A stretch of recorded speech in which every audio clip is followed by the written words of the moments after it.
Vous sentez-vous parfois accablé, hein? Comme si vous portiez le poids du monde sur vos épaules? La vie moderne est un tourbillon d'exigences, d'attentes et de surinformation. Nous sommes bombardés d'informations, de notifications et de la pression constante de faire plus, d'être plus, de réussir plus. Il n'est pas étonnant que nos esprits se sentent encombrés, chaotiques et dépassés. Nous aspirons à la paix, à un sentiment de calme au milieu de la tempête. Imaginez un navire sans gouvernail, ballotté par les vagues incessantes. C'est ce que notre esprit peut ressentir sans un moyen de naviguer dans le flux constant de pensées et d'émotions. Les listes de choses à faire interminables, les angoisses concernant l'avenir, les regrets du passé, tout cela tourbillonne en nous, créant un état d'inquiétude perpétuelle. Nous perdons de vue ce qui compte vraiment, notre boussole intérieure obscurcie par le désordre mental. Il est temps de reprendre possession de notre esprit, de trouver le calme dans la tempête. Au cœur animé de la Rome antique, une philosophie a émergé, offrant un réconfort face au chaos, le stoïcisme. Les stoïciens ont compris que la vraie paix ne vient pas du contrôle des événements extérieurs, mais de la maîtrise de notre monde intérieur. Ils ont offert des outils pratiques pour désencombrer l'esprit, pour trouver la tranquillité au milieu des tempêtes inévitables de la vie. Le stoïcisme ne consiste pas à supprimer les émotions ou à devenir indifférent. Il s'agit de cultiver la sagesse et la résilience, de choisir comment nous répondons aux défis qui se présentent à nous. Imaginez votre esprit comme une armoire débordant de vêtements, certains que vous aimez, d'autres que vous ne portez jamais, et d'autres qui ne vous vont plus. Il est temps de faire un désencombrement radical.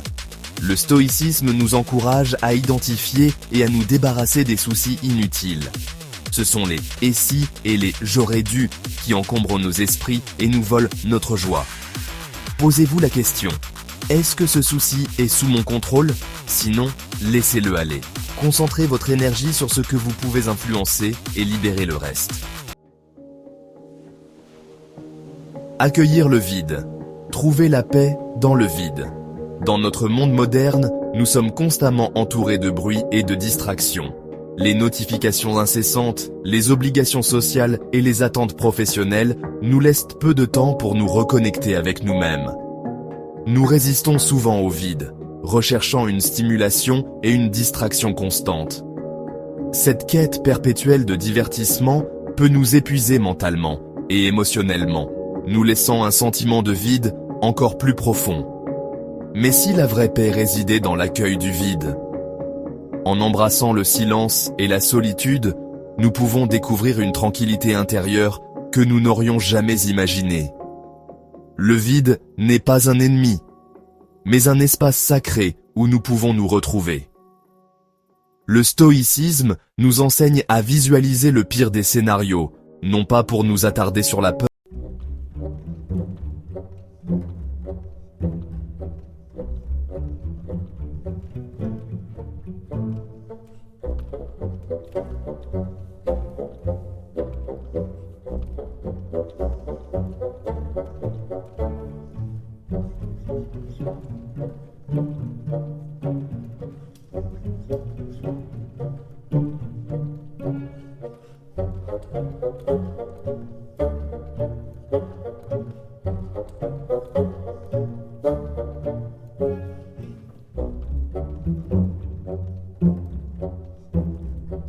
cultive un profond sentiment de gratitude pour ce que nous avons, plutôt que de languir après ce qui nous manque. En nous concentrant sur les aspects positifs de notre vie, nous pouvons trouver une paix et une satisfaction durable. La gratitude transforme notre perspective et nous permet de voir la beauté dans les petites choses du quotidien. Le rituel du soir. Lâcher prise sur ce que nous ne pouvons pas contrôler. Alors que la journée touche à sa fin, nos esprits rejouent souvent les événements de la journée, s'attardant sur les regrets et les angoisses. Nous nous demandons ce que nous aurions pu faire différemment, ce que nous aurions pu dire ou ne pas dire. Ces pensées peuvent devenir accablantes, nous empêchant de trouver la paix intérieure. Les stoïciens pratiquaient un rituel du soir pour cultiver un sentiment de paix et de clôture. Ils croyaient que la réflexion sur la journée écoulée pouvait aider à libérer l'esprit des soucis inutiles. En prenant le temps de méditer sur nos actions et nos pensées, nous pouvons apprendre à mieux gérer nos émotions et à accepter ce que nous ne pouvons pas changer. Prenez quelques instants avant de dormir pour réfléchir à votre journée. Trouvez un endroit calme et confortable, loin des distractions. Fermez les yeux et respirez profondément. Laissez vos pensées vagabonder et observez-les sans jugement. Demandez-vous, quelles ont été mes actions? Quelles décisions ai-je prises aujourd'hui? Ai-je agi avec intégrité et compassion? Ai-je fait de mon mieux dans les circonstances données? Qu'est-ce qui était sous mon contrôle et qu'est-ce qui ne l'était pas? En identifiant ce qui était hors de votre contrôle, vous pouvez commencer à lâcher prise sur ces aspects. Acceptez que certaines choses ne dépendent pas de vous et concentrez-vous sur ce que vous pouvez changer. Célébrez vos efforts et libérez le reste. Reconnaissez les moments où vous avez fait de votre mieux et soyez indulgents avec vous-même pour les erreurs commises. La gratitude pour vos propres efforts peut apporter un sentiment de satisfaction et de paix. Cette pratique simple nous permet de nous débarrasser des fardeaux de la journée et d'embrasser une nuit de sommeil réparateur. En cultivant cette habitude, nous pouvons améliorer notre bien-être mental et émotionnel et nous réveiller chaque matin avec un esprit clair et renouvelé. Une transformation stoïcienne, l'histoire de Sarah. Sarah, une cadre très occupée, se sentait constamment dépassée. Chaque jour, elle se retrouvait submergée par une montagne de tâches et de responsabilités. Les réunions s'enchaînaient, les appels téléphoniques ne cessèrent de retentir, et les projets semblaient s'accumuler sans fin. Elle avait l'impression de courir après le temps, sans jamais pouvoir le rattraper. Les délais se profilaient, les emails s'accumulaient, et son esprit était envahi par l'anxiété. Chaque notification de son téléphone était une source de stress supplémentaire. Elle se sentait piégée dans un tourbillon incessant de pression et de stress, incapable de trouver un moment de répit. Un jour, en cherchant une solution à son mal-être, elle a découvert le stoïcisme et a décidé d'essayer ses principes. Elle a commencé à lire des livres sur cette philosophie ancienne, fascinée par les idées de sagesse et de sérénité qu'elle y trouvait. Elle a appris que le stoïcisme enseignait à se concentrer sur ce que l'on peut contrôler et à accepter ce que l'on ne peut pas. Elle a commencé par identifier son plus grand souci, une présentation qu'elle devait faire. Cette présentation était cruciale pour sa carrière et la peur de l'échec la paralysait. Mais armée de ses nouvelles connaissances stoïciennes, elle a décidé d'aborder la situation différemment. Au lieu de succomber à la peur, elle s'est concentrée sur ce qu'elle pouvait contrôler, sa préparation et sa prestation.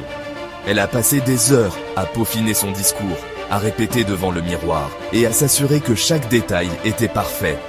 Elle a également travaillé sur sa respiration et sa posture pour projeter confiance et calme. Elle a répété sa présentation, visualisé le succès et accepté la possibilité que les choses ne se passent pas parfaitement.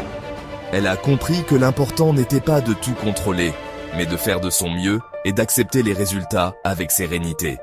Elle a médité chaque matin pour calmer son esprit et se préparer mentalement.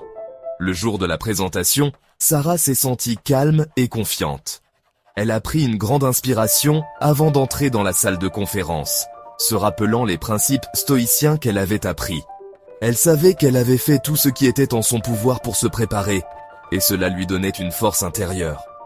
Elle a fait sa présentation avec clarté et assurance, dépassant ses propres attentes. Les mots coulaient naturellement, et elle captait l'attention de son auditoire. À la fin, les applaudissements ont résonné dans la salle, et elle a ressenti une immense satisfaction. Cette expérience a été un tournant pour Sarah. Elle a réalisé que le stoïcisme pouvait transformer sa vie, non seulement au travail, mais aussi dans sa vie personnelle. Elle a commencé à appliquer ces principes dans d'autres domaines, trouvant une nouvelle paix et une nouvelle force. Elle a réalisé que le stoïcisme ne consistait pas à devenir insensible, mais à choisir le courage plutôt que la peur, l'action plutôt que l'inaction. En adoptant cette philosophie, Sarah a trouvé une nouvelle manière de vivre, plus sereine et plus épanouie. Votre voyage stoïcien commence maintenant. Le chemin vers un esprit clair et tranquille est un voyage, pas une destination. Il exige de la pratique, de la patience et une volonté de remettre en question nos schémas de pensée habituels. Mais les récompenses sont incommensurables. Une plus grande tranquillité d'esprit, une résilience accrue et une appréciation plus profonde du moment présent. Vous n'avez pas besoin de devenir un érudit de la philosophie antique pour bénéficier du stoïcisme. Commencez par intégrer de petites étapes pratiques dans votre vie quotidienne. Le chemin vers la paix intérieure. Commencez par identifier un souci qui consume vos pensées. Est-ce quelque chose que vous pouvez contrôler? Si oui, créez un plan d'action pour y remédier. Sinon, entraînez-vous à le lâcher, en concentrant votre énergie sur ce que vous pouvez influencer. Intégrez le rituel du soir à votre routine. Prenez quelques instants chaque soir pour réfléchir à votre journée, reconnaître vos efforts et libérer ce que vous ne pouvez pas contrôler. Rappelez-vous, les stoïciens croyaient que le vrai bonheur ne réside pas dans les circonstances extérieures, mais dans notre état d'esprit intérieur. Réclamez votre force stoïcienne. Nous possédons tous une force intérieure, une capacité de résilience et de sagesse qui sommeille souvent sous la surface. Le stoïcisme nous offre un chemin pour libérer ce potentiel, pour naviguer dans les défis de la vie avec grâce et courage. Adoptez les principes du stoïcisme et découvrez le pouvoir transformateur d'un esprit clair et tranquille. Le voyage commence par un seul pas, faites-le aujourd'hui. Abonnez-vous à la forteresse intérieure pour plus de conseils stoïciens